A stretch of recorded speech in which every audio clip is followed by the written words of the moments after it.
Naweza nikasema ni labda ni mimi tu nilivyo, yani nilivyo labda pengine yeah, lakini nitajitahidi kuwaonesha nitajitahidi kuwaonesha nitajitahidi of course, japokuwa lakini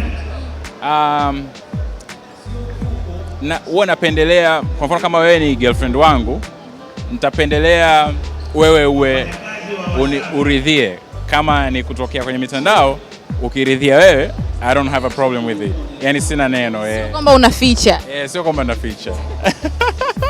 Jamani, Millard hafichi wapenzi au hafichi mpenzi wake.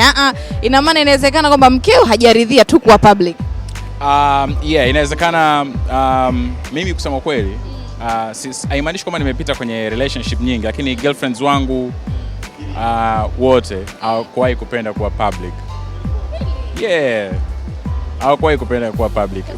Kuna siku tutaiongea kwa urefu zaidi.